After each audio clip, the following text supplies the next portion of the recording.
Lebanon. Your grandson's home from where did you say, Rhoda? Lebanon.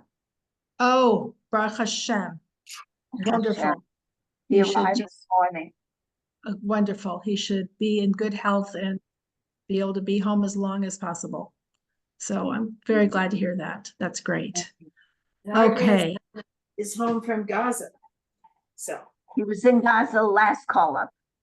All right, home from Gaza. That's great. I have two nephews that are in Lebanon. I don't think they're home yet. It's very challenging. So we are going to begin. Let's see, did I do the record? I think I did. Yes. Okay, we will start. We are not going to start with the, let's see, the Shema is at 8 o'clock. So we won't do that right now, but we will do our blessing for our learning. Baruch atah Adonai Eloheinu melech haolam asher bachar banu mikol v'natan lanu et Torato. Baruch atah Adonai noten haTorah.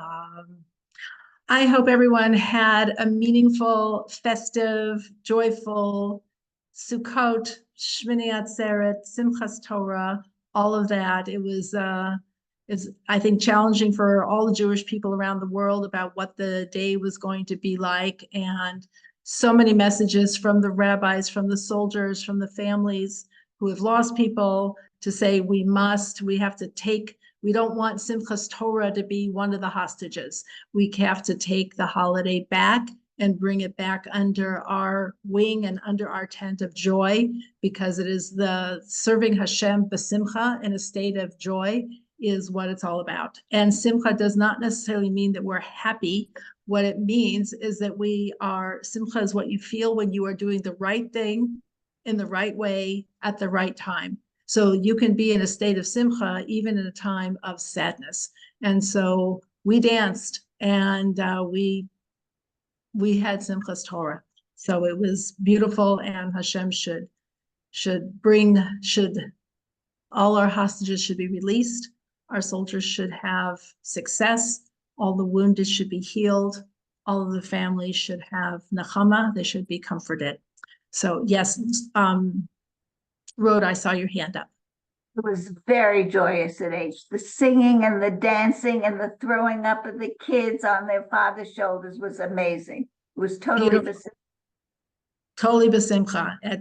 It's very wonderful. Here it was especially hard because we lost a soldier was killed Erev Shmini Atzeret, and the whole yeshuv, whole community knew about it on Simchas Torah. So people were crying and dancing and everything. So I actually wanted to share a little bit about that. We've had 4 soldiers who have been killed and 1 person who was killed on October 7th. And we have another soldier who was wounded very seriously in Lebanon and is in the hospital. He's now being intubated and on a respirator. They're hoping he has to have surgery, some preliminary surgeries, but they also trying to hopefully have a surgery to save his hand. So we tend to think like, okay, well, he's not dying, so that's good, which is good, but it's very serious. And his hand, he is a very gifted musician, guitar player, as well as a master electrician. And so his hands are really the tools of his trade, maybe perhaps more than other people. We want everyone to have use of their hands, but they're actually having tonight, I'm not going to go to it because it's coincides with the kind of the end of our class. They're having a gathering tonight of the women. It's called an Amen meal, where people bring all sorts of foods that require different blessings, like the blessing of mizonot and for snacks, and adamah and eitz and lechem and shehakol, and everyone says blessings in the merit of the healing of this soldier. So his name is Evyatar Menachem ben Zahava. So since I'm not going to that, I would like to have our learning, in addition for being for everybody should also be a special for Refuah Shlema for this wonderful young man. This young man's father runs the Jeep tours of the desert that are around here. So if you come on a Jeep tour to Mitzpeh Yericho, his father, Bensi, is the one who is in charge of that. So being in a small community, there's 590 families here, but it's not 590 random families. There's people. His name is Evyatar Menachem Ben Zahava. And the families here, people are related to each other. So the person who passed away, who was killed last week, just right Erev Shmini Atzeret, which for us is Shmini Atzeret and Simchas Torah, it's all rolled into one. He grew up here on the yeshuv, on the community. And thank you, Beth, I will. He grew up here on the community. He himself is, like, I think he was 32 years old, father of 4. And he himself was one of 12 children. And he has many of his siblings and his parents who live here. And the woman, the girl he married, also is from here. And she's one of however many, and her family. So I went to the funeral last week on Friday because I had things in the freezer that I could cook, and we were invited out for some meals. So my time was more available. So I went, this was my first time to go to a funeral of a soldier killed at Mount Herzl. So one of the reasons I went is they had buses leaving from our community going, but there was a bus, a full tour passenger bus just for his immediate family. And there must have been like 1,000 people at the funeral, and it went on. And I'm going to send you the English of what his mother, his name is Aviad, of what his mother said at his funeral. It was so inspiring and so beautiful. It's just like, where do these people come from? Their house has been inundated with people, not only the quantity, like hundreds of people coming for Shiva. Tonight's the last night, but people from all walks of life. Somebody said they were there, and there was a general from the army. There was somebody who was like people who were clearly secular, people who were religious, people who were Haredi, black hat, like all sorts of people this one person impacted. He was the person who was in charge of getting a lot of things done here. So Patricia, I'm forgetting who all was with me when, but when we were in Mitzpeh Yericho and we went up to the lookout and we saw the area where they had built those vacation cabins, that was his idea. He was the one behind that, and he was behind a new synagogue that was just built and just dedicated, what they're now going to name after him, and the swimming pool and the exercise place. He's behind all of that. So this person was just so beloved. So, and we lost someone else also. It was the son of an unmarried son of one of the women in our community, Anglo women. So it's just been very hard. But I want to share with you this, which is, this is a candy bar. This candy bar was sent with a note from another community, put together 590 candy bars with notes for every single member of our community in recognition of the pain that everybody is in, and to say our hearts are with you and we're with you in sorrow, and the Jewish people are united together. So everyone had in their mailbox, ours melted, so it went into the freezer. So now it's frozen and kind of wonky, but it has this, I didn't take the note off yet because I wanted you to see that it was an effort by women from this other community that they just saw how many people were suffering here in our community. And so they sent the chocolate to all of us. So speaking of sending chocolate, the other story I wanted to tell you, which you may have seen on Facebook because I shared it, was a bus driver, an Israeli bus driver, who came up to, how many people saw this? The bus driver who was honking his bus horn. He was driving behind a car that was decorated with like just married or getting married decorations. And so the person driving the wedding car stopped because he thought there was something wrong. The bus driver got out. You don't want to argue with the bus driver. Bus driver got out. He got out of the car, and the bus driver gave him a box of chocolate.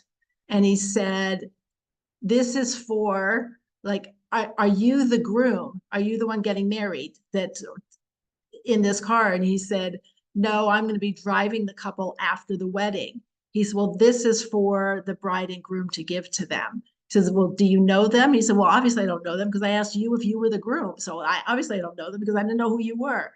So he said, like, why are you doing this? And the bus driver said, I have a cousin who is a hostage in Gaza, and I just have to do as much kindness as I can for my sanity. And so I wanted to give this to you. And it was like, so the person driving the wedding car was like, well, do you always drive around with a box of chocolates in your bus? And he said, no, I actually bought them for my girlfriend, but she'll more than understand my giving them to you. So if you could give these to the bride and groom with my love, and like, have a wonderful day. The Jewish people are so amazing, and people are doing things again, and we've spoken about it for the whole past year. What people think of to do to express kindness and to deal with their pain and to channel it into productive expressions of love and compassion. They were not going around doing crazy things. I know there are some people who are out there protesting. It's a very, very, very small, loud percentage of people who are doing inappropriate things. The majority of people there is so much coming together. And that's what we're looking to promote and preserve and to talk about, because the other stuff gets a lot of press and it's not the main thing that is happening. So I wanted to share those with you that were just really under the radar. These are not people who are up for any awards. These are just individual people, small communities, small groups of people who are taking on these efforts to connect with other people. So Am Yisrael Chai. This is really an incredible, incredible nation. Really wonderful. Okay. So yes, Etta. Excuse me. Is there anything being done for all these orphans? These fathers had big families and Yes, there is. And I only have it on WhatsApp. So I can send it to anyone who wants. I'll post it on my Am Yisrael Chai, but there is a fund that is specifically for the orphans, of whom it is so, and we call orphan if you've lost either of your parent. It doesn't mean both parents. Orphan means you were orphan of your father or orphaned of your mother. So yeah, it is so heartbreaking, and it's so heartbreaking. Yes. So yes, I will post that and you'll have the information, but it was just set up because there have just been especially a lot since Lebanon, because there have been so many deaths, because the fighting there is very hard. Hezbollah is much stronger than Hamas. And the people going in are in Miluim. They're in the reserves. And so they're older and they have kids. And they're not so old. They're not like in their 70s, so their kids aren't grown. They're specifically like in their 30s to early 50s, maybe. So they have young kids. And it's just heartbreaking, really heartbreaking. So yes, Etta. isn't it true that they could get an exemption? Any man that has a certain number of children? I'm not sure. And I have to tell you that the attitude towards going is very much, in this situation, I don't want an exemption. I need to be there because our people are in danger, and you don't take an exemption. So that may be, and he could have said no. He could have said, I've already been, but he's like, actually, someone who spoke at the funeral said, but Matzav Kazeh, in this situation, there is no staying home. So I want to share with you, just because sometimes, let's see, I'm just gonna go back to, I want to, because sometimes, you hear names and numbers and things like that, and it doesn't make such an impact, but I just want to see if I can share this with you, if you can see it or not. I'm not sure. Hold on a sec. Tell me if you can see this. Can you see this little video here? Okay, I'm going to see if I can play that and see Yes. if you can. Yes, okay, great. So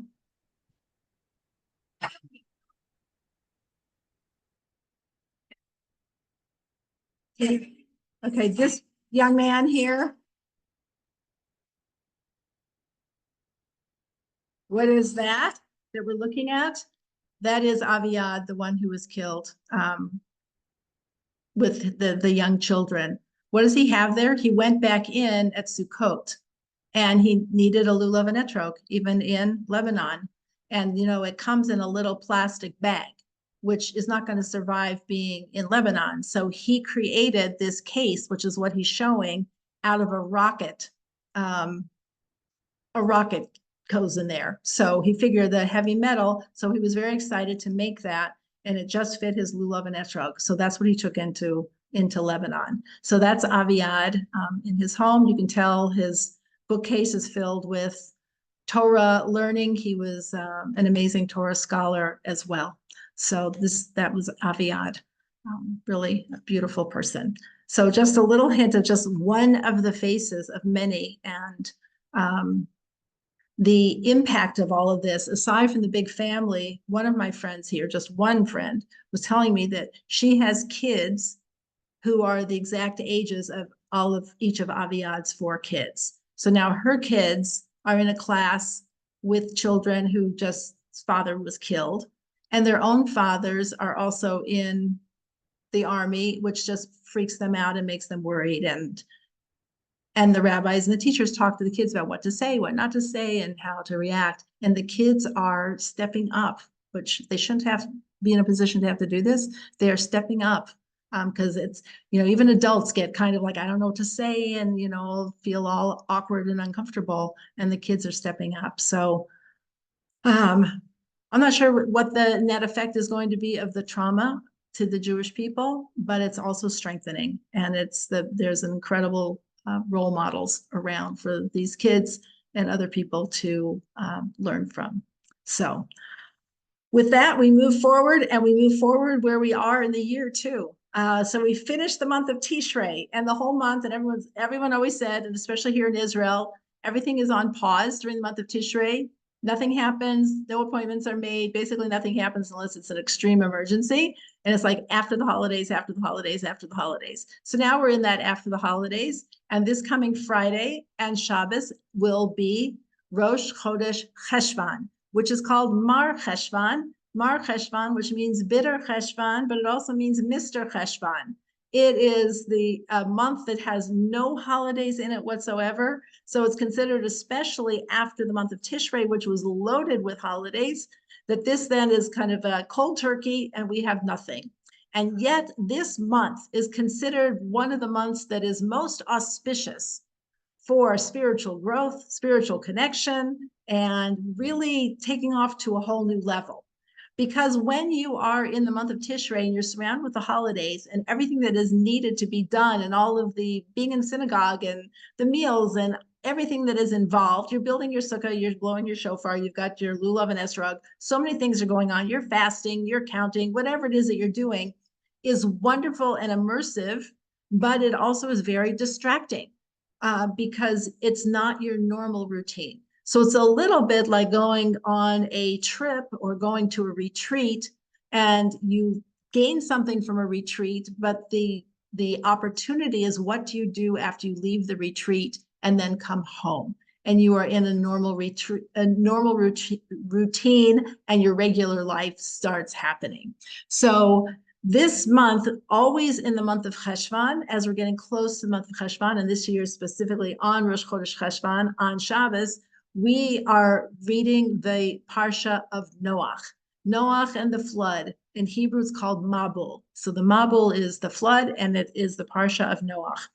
So we're pretty much familiar, as most people are, I think, throughout the country, whether you're Jewish or not, of why did God destroy the world. Is it says that the world was filled with Hamas, that it was filled with violence and destruction and evil, and God was like, we can't have the world anymore, and so God is going to destroy the world and start over with Noach. And Noach is described when we look at the beginning of Parshas Noach, which is on page 31 in the Chumash, or chapter 6, verse 9. It says, "These are the offspring of Noach. Noach was a righteous man, perfect in his generations. Noach walked with God." So this is Noach. He is our righteous person with whom God is going to start creation all over with. And we know that then he builds the ark, the Teva. It rains for 40 days and 40 nights, but then it takes a whole year for the water to subside. And then the water subsides and Noah comes out of the ark. Unfortunately, he plants a vineyard, which a vineyard's okay. It would have been better if he had planted wheat, something to eat rather than to drink. And he gets drunk and he debases himself. And then we go from bad to worse. And then things are downhill for Noah. We also have the Tower of Babel in this week's parsha, and a whole list of all the generations, which will conclude with the birth of Abraham, known as Avram at this point, to get ready for next week's parsha, which is Lech Lecha.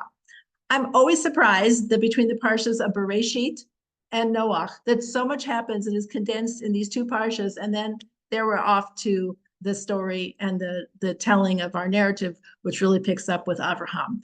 So the question is, why do we even have so much about Noach, including dates? It's not like these dates were going to be reenacted at some point, but we have the dates of when the water started, when the flood waters happened, when the waters receded, when they went out. It's like, why do we need to have all of this information? So one of the things we know is that when God started over with Noah, that the plan is that humanity would have a reboot.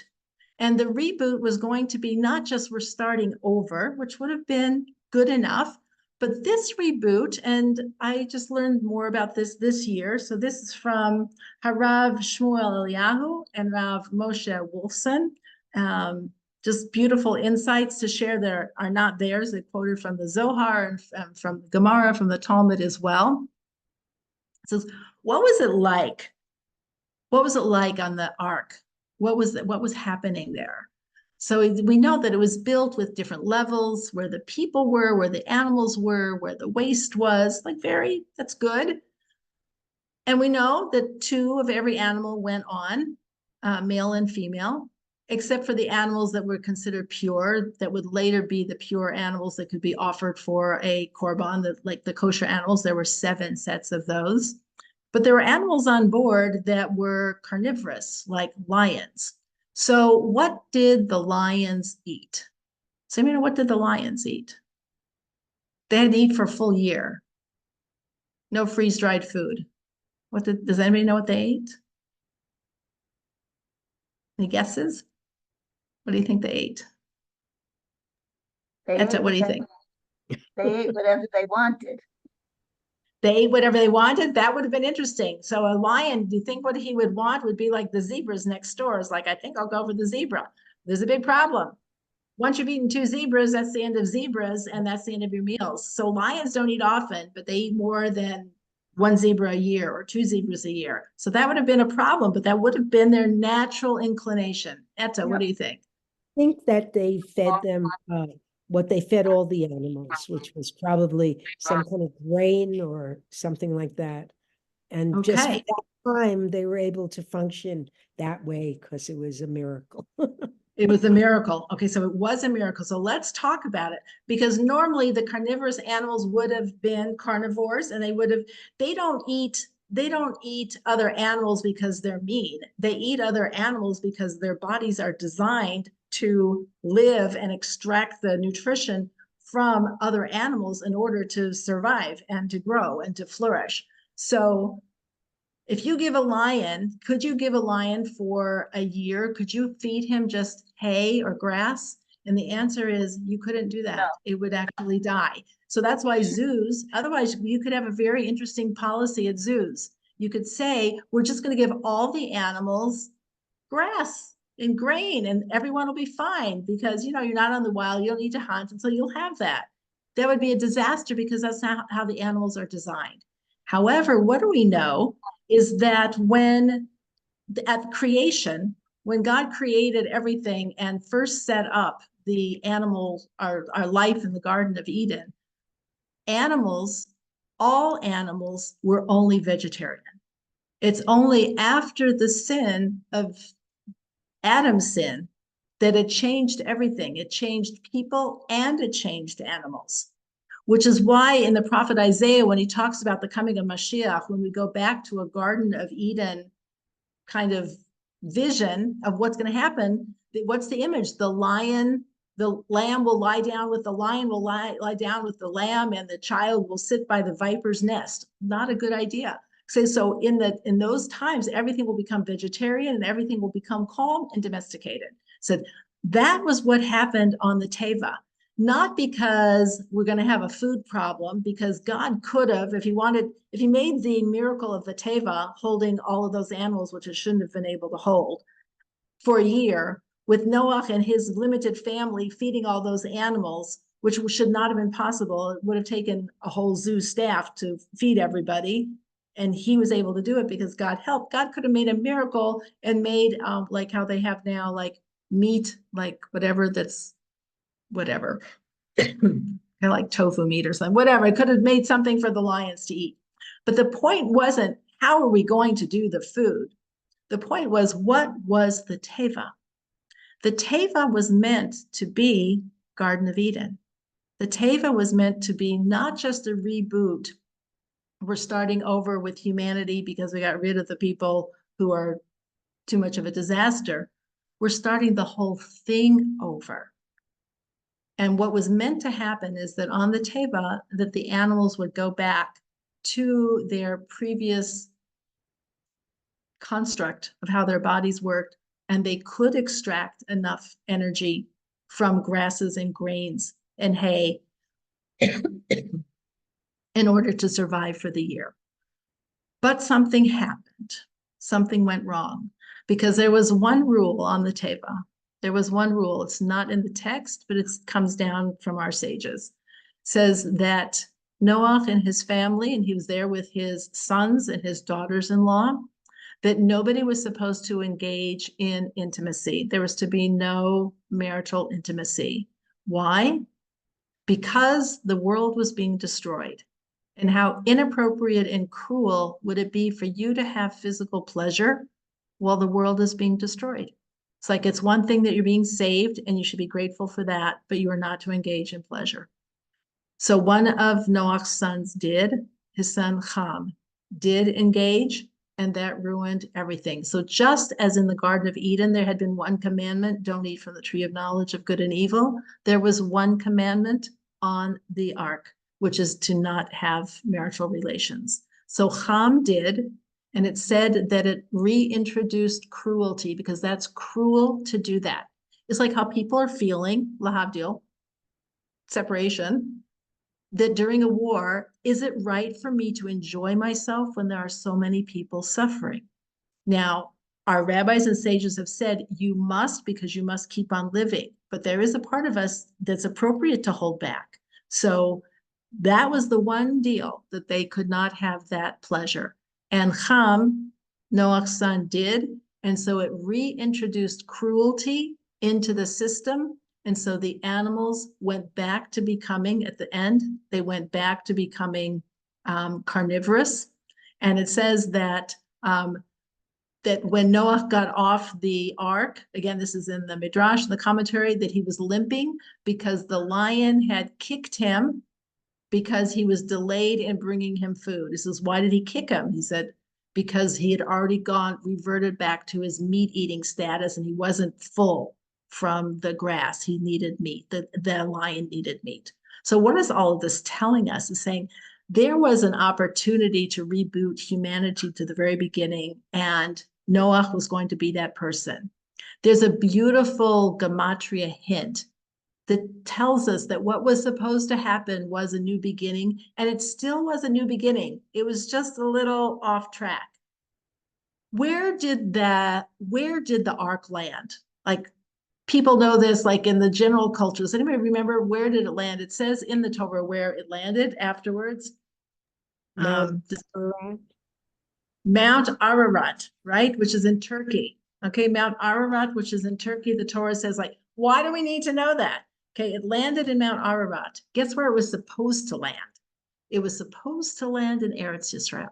It was supposed to land in Israel, get off the Teva, restart humanity in its new perfected form, and we'd be good to go. But as many of God's plans have gone slightly awry, this one did too, because it has room for human choice. And Ham's choice set it off track. And so they did come to a rest, but it wasn't exactly where they were supposed to have been for plan A. Plan A was in the land of Israel. Plan B was at the top of Mount Ararat in Turkey. So in other words, they landed in exile. So that in the same way they were just like Adam and Eve were kicked out of the Garden of Eden, and then they were in exile, so too Noah and his family end up then kind of in exile. And then God is like, okay, I'm just going to wait until somebody comes on the scene who's going to be Abraham, who's going to choose and make the choice to be in the relationship with the divine creator in the appropriate way. So what's the hint, though, that it's still considered a new beginning? So we don't say, and this is what I love about Judaism, about Torah, is we never say, okay, it's over. We did so poorly. We made so many mistakes. There's no hope. We're like, it didn't turn out exactly as planned, but it is a new beginning. How much so? So let's take a look with one of the pieces of information that were given on page 39, which is, hold on a second, chapter 8, verse 14. Actually, we'll look at verse 13 also. Chapter 39, I'm sorry, page 39, chapter 8, verses 13 and 14. Verse 13, and it came to pass in the 601st year, in the first month, on the first of the month, the waters dried from upon the earth. Noah removed the covering of the ark and looked, and behold, the surface of the ground had dried. And in the second month, on the 27th day of the month, the earth was fully dried. So we get this blow by blow. The rain stopped, it was dried, it was almost dry, it was kind of dry, now it's totally dry, now you can come off, and we're given the dates for this. So let's take a look at when this was. The 601st year, when it says in the first month, on the first of the month, we know that after the Jewish people are given the commandment of Rosh Chodesh, that the counting of time goes from Nisan being the first month, right? Nisan's the first month, and so when we celebrate Rosh Hashanah, it's the 7th month. The month of Tishrei is the 7th month according to the Jewish calendar. But before the Jewish calendar was established, and it was just the creation of humanity before there were any Jewish people, we go with Rosh Hashanah. Rosh Hashanah is in the month of Tishrei. That's the first month. So if Tishrei is the first month, then the second month is Cheshvan. So when was it that it dried up? So it says it dried up in the first month in Tishrei, on the first of the month, on Rosh Hashanah, it dried upon the earth. But if you go down to verse 14, and in the second month, in Cheshvan, on the 27th day of the month, the earth was fully dried. This is 1 year after the water had started. The water started on the 17th of Cheshvan, which we're also given that date. That's when it started. So here's what's beautiful. And in the second month, on the 27th day of the month, the earth was fully dried. What is the ramification of the earth being fully dried? Means you can get out now. You can start over. And that verse in the Hebrew, verse 14 is Uvachodesh Hasheni b'shiv'a v'esrim yom lachodesh yavsha haaretz. And that verse there, that whole verse, and I double checked this because you know I'm like so meticulous about this, that has a gematria of 2,701. So that verse equals 2,701 with each of the letters and the words of that verse, which is the same as chapter 1, verse 1 of the Torah. Bereshit bara Elohim et hashamayim ve'et haaretz. And in the beginning, God created heaven and earth. This is a new beginning, which also has 2,000. That verse is equal to 2,701. It says these were the equivalent new beginnings. And God is saying to Noah, not what I had in mind exactly, but we're going with that and we're starting again. This is still a new creation. Beth Ann. What is significance to the 27th day of that month? Good question. I don't know. I haven't seen anything that talked about why the 27th. It's 10 days. The Mabul had started, if we go back to page 35, which is chapter 7, verse 11. In the 600th year of Noah's life, in the second month, which is Cheshvan, on the 17th day of the month, on that day, all the fountains of the great deep burst forth, and the windows of the heaven were opened, and the rain was upon the earth 40 days and 40 nights. So it started on the 17th of Cheshvan in the 600th year.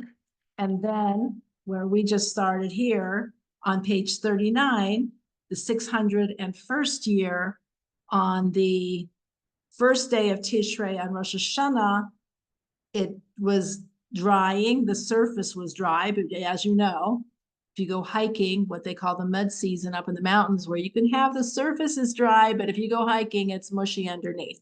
But in the second month, by Cheshvan already, the 27th day of the month, the earth was fully dried. The truth is, we have no need to know any of this whatsoever, right? It's pretty much drama is like, really, like, why do I need to know that? We don't celebrate that. However, the month of Cheshvan and what happened on the 17th of Cheshvan when the rain first started, look at what it says. Let's go back now to page 35, where it says, I'm sorry, verse 12. And the rain was upon the earth 40 days and 40 nights. Okay, 40 days and 40 nights. And it says first that it was rain. So it's very interesting how we learn about how the rain started. It said it started off what are called Gashmei Bracha, or Gishmei Bracha, which means rains of blessing. Rains of blessing. What are rains of blessing? On Shmini Atzeret, just now, we just had the prayer, the whole kind of mini service, to change to now start saying, Mashiv Haruach Umorid Hagashem, the one who causes the wind to blow and the rain to fall. And this is the beginning of the rainy season here in Israel.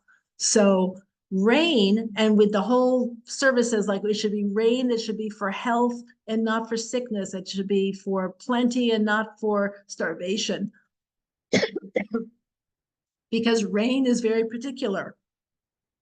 If it's not the right rain in the right way, the right amount, the right time, it doesn't help us.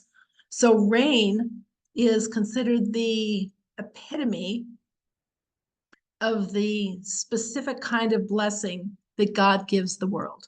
There was a rabbi who used to live in Israel, like one of the great, great rabbis. Even when he was very elderly, he used to like to walk in the rain here in Jerusalem. I have to say, that's not my thing. But his students were always trying to get him to come out of the rain. And he would look up at the sky, and as it's raining, he's saying, tomatoes, cucumbers, carrots, wheat, dates, figs. And it's like, are you hallucinating? It's like, he could see the rain creates all of that. Without rain, we don't have any of it. Rain is the nexus point really between heaven and earth. It is God's blessing coming down. So we have to understand, when God wanted to create, when God wanted to destroy the world, he didn't have to do it with a flood. He could have just be like, any of the things that we've read through the Torah. Could have been a plague. It could have been a fire. It could have been just drop dead. It could have been anything. Why was it a flood? What is it about water? And what is it about this timing and how this started out? So it said the water first came down in a very beautiful, gentle way that was productive. It was the rains of blessing. Because at that time, now to back up a little bit, we know that after the sin of eating from the tree of knowledge of good and evil, that one of the curses that was given to Adam was that it was going to be hard to, you'll have to, by the sweat of your brow, and you'll be eating, and the land will be hard, and there'll be thistles and thorns and all these things. It was going to be very hard to have any kind of agriculture. And it was. In fact, there's midrashim that are a little interesting to understand that said that the people's hands were webbed that they didn't have, it wasn't like this, and so they couldn't really work so easily. Noach was the first person to be born with completely separate fingers. And that because of that, that's why he was called Noach, because you will give us rest, like from the word menucha, you will give us rest from the curse. Because once Adam died, it says then the curse changed and it wasn't going to be as hard. Then they had plowing equipment, but that Noach was the person who this was all associated with. So when this happens, they're like, yay, like, like we're done with the curse. These rains come, and it says there was a time of incredible plenty. There was so much bracha. It's called shefa, an abundance of bracha. Shefa bracha. It's also the name of our grocery store in Ramat Eshkol. It's so funny. Shefa bracha. It's like, okay. I love when Torah is the name of your grocery store. So shefa bracha means like this abundance of blessing. And what was the people's reaction to being given this incredible blessing and all of the food and the prosperity? It should have been, thank you, Hashem. What was the answer instead? Hasta la vista, Hashem. We're good. We got the rain, we got our fingers, we got agriculture, we're good, we don't need you. And that's when that's when people started going downhill. Before, when they were struggling, they were not as bad. And we know that prosperity is one of our biggest challenges. It has the potential to disconnect us from the Creator because we think it's like, it's all about me, I can do this. So it got worse and worse. So specifically, God is going to say, I have so much bracha to give you. I'd like to give you now the Torah. I'd like to give humanity. Humanity was at a state where they were now ready to receive the Torah, all of humanity. They didn't want. What do we call Torah? What's one of the words that we refer to Torah as? That has to do with water. Hayim, So Mayim. Mayim Chayim, right? Mayim Chayim, living waters. It says, what was the flood? It says the flood was Torah that was not accepted. It's like, I want to give you bracha, and I'm going to give you another chance. I'm going to start off with the rains being gentle, of rains of blessing, to give you a chance to do teshuvah and say, what were we thinking? Of course, thank you, Hashem. Thank you, Hashem. We're so grateful. But it didn't happen. And so the waters got stronger and stronger and stronger. So it's interesting to think about Torah being literally water. But when we think about water, even the water that we know in our life, is that water takes different forms depending on what the circumstances are. If it's room temperature, then it's flowing water. If it's freezing temperature, then it's frozen. And if it's very hot, it becomes steam. So we see that water takes different forms. So the same thing is true with water taking different forms, either physically or spiritually. It says water or Torah in a form that is being accepted will come down in the right kind of rain, which is why in your mezuzahs, and it says, if you follow the mitzvahs, what's going to happen? The rain will fall in the proper way at the proper time. And if you don't, not. So the rain and Torah, they are connected together. When the Torah isn't accepted and it's pushed off and it's hasta la vista, we don't need you, God, then it says, then the water, it comes and it's destructive rather than helpful. Look at another hint that we also have. How long did it rain? 40 days and 40 nights. Sound familiar for anything else having to do with the Torah? Moshe on Mount Sinai, 40 days and 40 nights. Not like, oh, well, that's a good, nice round number. It was the downpouring that Moshe received in those 40 days was the spiritual form of what could have been what, if in its constructive form is Torah, and its destructive form is called the Mabul, it's called the flood. So these are the two different ways it can go. It's like it can either be really good or it can be really bad. And it depends on how receptive the people are in that scenario. So God wanted to start over. He sends this flood, which could have been Torah, but instead was destructive waters, and then starts over with Noah, and it will wait until Abraham comes onto the scene. In fact, we have another connection, which is we say there's a question we talk about at Purim. At Purim, we say, where is there a hint to Esther in the Torah? The reason we ask that question is because we don't have this, the holiday of Purim is not in the Torah. So the question is, where is there a hint to Esther in the Torah? And the hint has to do with, I will surely hide my face, the quote in Deuteronomy, and it's astir astir panim. I will certainly hide my face. And that's a reference to Esther, which means hidden. And then it says, where is Mordechai hinted at? And there's a source for that. And where is Haman hinted at? So it's like, okay, that makes sense. We're talking about a holiday that's not in the Torah, and we're trying to see, like, is there a connection still in the Torah? But then we have a really weird question, which is, where is Moshe referenced in the Torah? It's like, where is Moshe referenced in the Torah? As soon as Moshe is born, he's in every single parsha multiple times. What do you mean where he is? It's like from Shemot on. It says, what's the question? It says, the question is, where is Moshe's soul from? Like, where does he originate? Where does it come from? And it comes from this week's parsha, from Noah. Where is that? Let's take a look at it if I can find it, if I wrote it down. Page 27. And this is chapter 6, verse 3. This is this is actually last week's parsha in Bereshit. This is when God was deciding he was going to destroy the world. And he says, verse 3, and Hashem said, my spirit shall not contend evermore concerning man, since he is but flesh. His days shall be 120 years. 120 years? Does anyone get like a ding, ding, ding for that? Moshe lived to 120 years. Like, who are we talking about? We're talking about 120 years. People lived longer than 120 years. Who's he talking about?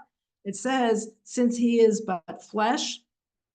And in that verse, in verse 3, it says there, hold on a sec, the phrase is, Bishagam hu basar, that he is of flesh. He's also of flesh, meaning that Moshe is of flesh. That phrase, Bishgam hu basar, that he is also of flesh, equals 345, which is the gematria, the numerical equivalent of Moshe.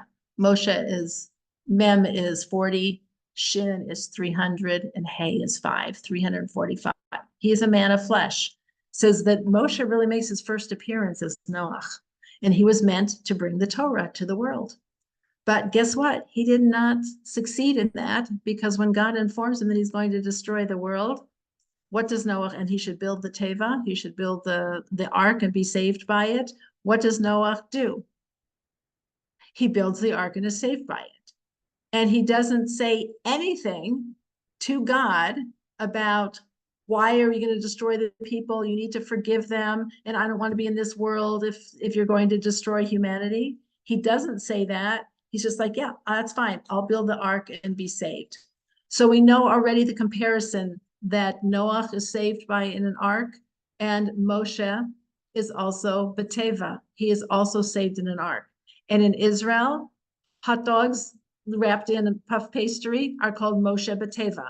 Instead of pigs in a blanket, they're called Moshe B'teva, Moshe in the ark. So I'm making those for the Shabbos because our grandchildren are coming. So it's like, first time I heard it's like, are you going to make Moshe B'teva? And I'm like, what are you talking? I have no idea what you are even talking about. But pigs in a blanket is not language that really anybody knows here. So Moshe B'teva. So this is a good, I didn't actually think of it. Okay, Moshe B'teva. So this is the connection. Moshe B'teva and Noach. And in this week's Haftorah, and we've discussed this before, but it's just to putting it in a different context. Moshe was very different. When God threatens to destroy the Jewish people and start over with him, after the sin of the golden calf, what does Moshe say? He says, Macheni, if you're going to destroy them, then erase me from your book. Macheni means erase me. But those same letters, Macheni, are Me Noach, the waters of Noach, which is in this week's Haftorah. This week's Haftorah quotes about Me Noach, and the waters, the flood waters are called the waters of Noach. It's not a little like, you don't really, it's one thing, you know, that hurricanes are named after different people and you don't want to have the name of the hurricane named after you, but you really want the flood that destroyed all of humanity to be named after you? Like, thanks. It's like, in a way, it was his fault because he didn't do anything to save anybody except his own family. He did not say anything. Moshe, who's considered a reincarnation of Noach, it's like, not making that mistake again. Moshe is a tikkun for Noach. It says, Me Noach, Macheni, if you're going to get rid of everybody, then take me out also. Take me out also. So the two of them, it says, and then he is the one who is able to give Torah to the Jewish people who are ready to receive it. And instead of those 40 days and 40 nights being 40 days and 40 nights of what starts off as very gentle rain that then becomes destructive, for Moshe, it becomes 40 days and 40 nights of a downpour. That's what we call it. He got like a download of Torah and wisdom and all the insights that the Jewish people would need basically forever. Like that was like a mabul, a flood of information that he got, that he was able to absorb and then share with the Jewish people. So this month of Cheshvan is considered for us to be a time where we get to choose. What do we want? Do we want a mabul or do we want Torah? Do we want to be the rains to be a rains of blessing, or do we want to have the rains that are going to be destructive? The month of Cheshvan is also set aside that it's to be the month when the third Beit HaMikdash is dedicated. So the third temple will be in the month of Cheshvan. The first temple was dedicated in the month of Tishrei by King Solomon. The second temple was rededicated, as we know, by the Hashmonaim, by the Hasmoneans, following the Hanukkah events. And we know what month that was in. That was in the month of Kislev. So we have the 3 months, Tishrei, which is the first of those months, Cheshvan, which is empty, and Kislev, which is the third. And that we're told that the third and final Beit HaMikdash will be dedicated during that middle month, the month of Cheshvan. And so that we are told, like, this is why we need to know that this all happened during the month of Cheshvan, because this month is set aside for us to recognize what its opportunities and possibilities are. It can either be Mabul or it can be Torah. When the Beit HaMikdash is rebuilt, it'll be a place that says the earth will be filled with knowledge of Hashem, of everybody, all of humanity. And instead of being filled with waters of destruction, it'll be filled with the beauty of Torah. And that is what represents what the third Beit HaMikdash will be. Interestingly, we sing a song when the Torah is returned to the Ark on Shabbos. I don't know if it's done in all of your synagogues, but in any traditional synagogue it is. It's actually Psalm 29, and it's Mizmor LaDavid. You might recognize the melody. Havu l'Adonai b'nei Elim, Havu l'Adonai kavod va'oz. You might recognize that from your synagogue. And this is a Psalm of David about Hashem's power and greatness. And it talks about all sorts of different metaphors. But one of them is, I never even thought of it, is it says, Hashem sat enthroned at the Mabul. Hashem sits enthroned as king forever. Hashem will give might to his people. Hashem will bless his people with peace. It's like, why in the middle of talking about God's greatness are we talking about Hashem being enthroned at the Mabul, at the flood? So very interestingly, there's also additional midrash that says that when God was getting ready to give the Torah to the Jewish people, that the earth shook and people were wondering. And they went to Bilam, the prophet, the evil prophet, and said, what's God doing? Like, what's happening? Is there going to be another flood? And the Bilam was like, no, there's not going to be another flood. That's Hashem. And he's getting ready to give the Torah to the Jewish people. It says, but the Mabul represents the same thing, giving the Torah to the Jews at Mount Sinai and God's power at the Mabul are the flip side of the same coin, that they're both demonstrations of all-encompassing power, direction, whatever you want to call it. So that we sing this. And why do we sing it? We sing it specifically when we're getting ready to put the Torah away on Shabbos, when our awareness is at a higher level, we can understand what's going on. So as we get ready to start this month of Cheshvan, it's a 2-day Rosh Chodesh. It's both Friday and Shabbos. We get ready to go into an empty month. It says, but an empty month is a great month because it means that it's all potential. I don't have any distractions. I'm a full vessel. It's like you look at your calendar and instead of seeing it chock full of like, no, I have this, and this, and everything. I'm sorry, I don't have any time for that. It's like, yes, this is my month to soak it all up. So instead of being the soaking up of waters of destruction, it says this is the time to soak up the waters of Torah. In our Torah learning, it says the days are getting shorter, and we're already, it says that people have more time, like the summer activities have kind of come to a close. Tishrei is over, and now it's time to settle in. And instead of hibernating and sleeping later in the morning and getting kind of like on a downward trend, it says now is the time to really bring forth the joy and the passion that the month of Cheshvan is meant to have. This month is also going to be the month of Rachel, our matriarchs, our mothers, her yortzeit is in Cheshvan.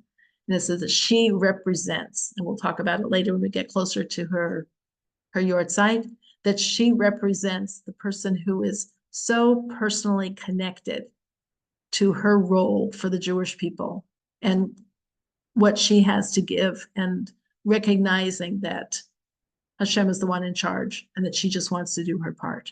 Says all of us have that opportunity now. Like when you asked before, like, is there something to be done for the orphans? Is there something to be done for the soldiers? Something to be done for the hostages? They should all be returned.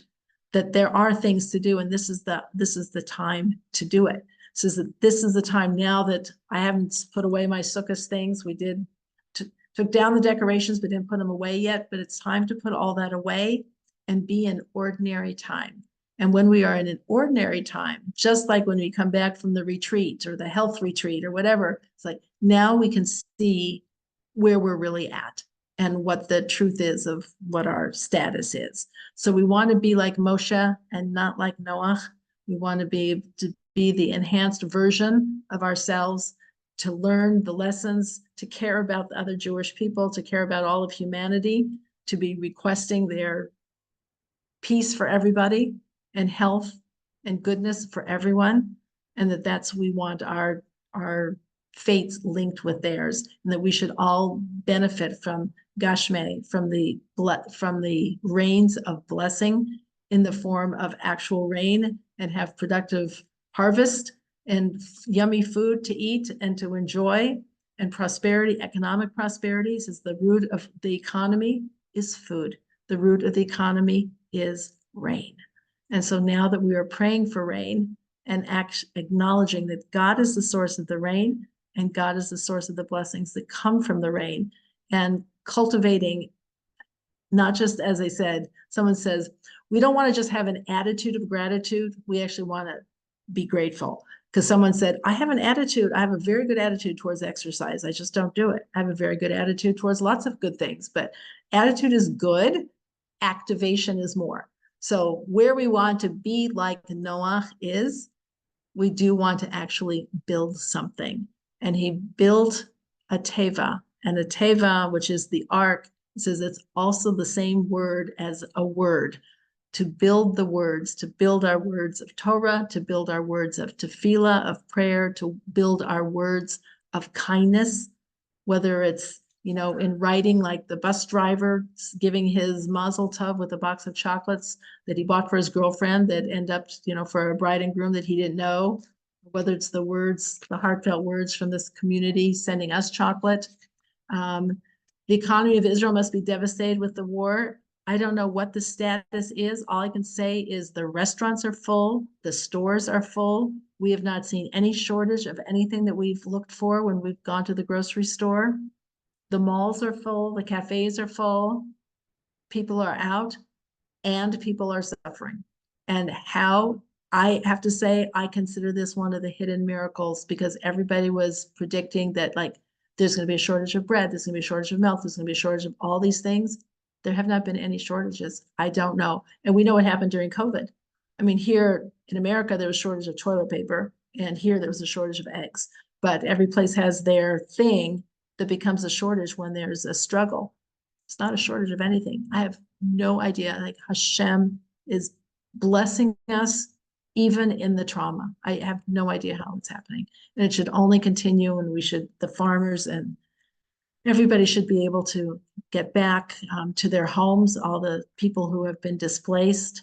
It's so heartbreaking and heartwarming at the same time. And we need to keep our strength and our positivity up, not to be dismissive, but to keep it in the right place. There was a friend of mine told me that she talked to her mother, whose son is in Lebanon, and she was talking to her mother, and her mother wanted to hear about, like, you know, the grandkids and all these things. And the daughter said, like, aren't you worried about, you know, the brother? She said, I woke up at 3 a.m, worried, and I davened, and I gave tzedakah, and I sat and I thought, and I talked to Hashem, and I worried. And now that has to be put aside. And now I want to hear about the cute things that your kids have been doing. So this is our life. It is the life of the Jewish people. And this is what we need to keep ourselves strong. So not only are we supposed to take back Simchas Torah, but we also need to take back Simchat Chaim, which is the love of life and living. And to hear, and I will send this to you on my email, I'll send you the text of how this mother spoke about her son. Like, if she can do it, we can do it. There's no excuse. And these are people that just live up the street from us. It's just incredible. So Hashem should not test us in this way. I don't know what the plan is, but all I can say is I'm proud to be part of a nation that does what it does. I'm proud. So we should all be, we're all in this together. So thank you so much. I wish you a good Shabbos and a Chodesh Tov. Your Cheshvan should go from Mar, being bitter, because it's sad it doesn't have any holidays in it, to Mar, meaning Mr., of elevating it by what you choose to put into it to make it special and significant and spiritually connected, and to make ourselves into the best receptacle, the best kli, the best vessel for receiving the blessing that Hashem wants to give to us. You have very light rain today in Denver. Okay, that's good. I'm happy that there's rain. Yes, Beth Ann. The last word, mar, meaning bitter, mar meaning, what was the other word? Mr. Like Mr. Mr. Smith? Like Mr. Oh, okay. So it's like Mr. Cheshvan. It's like giving it like Okay. extra honor. So you could say we give it I extra see. honor because it doesn't have anything, and so it's feeling kind of diminished. And it's a nice lesson too. It's like we always want to give honor to people, especially if they're feeling diminished in any way, to make people feel elevated. And also in the future, because the month of Cheshvan is going to be a very joyous month when we have the third Beit HaMikdash and the world will be filled, instead of with the flood of destruction and Hamas, it will be filled with knowledge of Hashem, and it will be joyful and happy and complete. And then Hashem's plan for creation will finally reach its desired goal instead of literally missing the boat. So we don't want to miss. That would be a good thing for the month for this week's parsha. Don't miss the boat. So yeah, be on the day. All right, ladies, thank you so much. Thanks for Thank you, joining. Ellen. It's great to Please see you. send me Have an a- address that we could Thank send you. money for the orphans, please. Yes, I'm going to send it on WhatsApp. It's on my Am Yisrael Chai. Are you on that, Rhoda? Do you get my? No. What do I do? You have WhatsApp. Do I have your phone number? Yes, I have WhatsApp. Okay. So maybe why don't you send me a WhatsApp message? You Okay. probably have mine, and then I'll add you to the list and I'll send out the information for the order. What's your WhatsApp number? It's my American number, so it's 720-232-3121. Thank you. Okay, Thank you. bye. All right. Can I also mail that address? Which address? For the orphans. Oh, yes, I'll see if there's something. It was just a link. So I'll see if I can send it also by email. Yes, I will do that. All right. And I'm also going to send you what the mother of Aviad said at her son's funeral. So you can see there are amazing holy people walking amongst us. All right, ladies, have a good Shabbos and a Chodesh Tov. God. Bye-bye.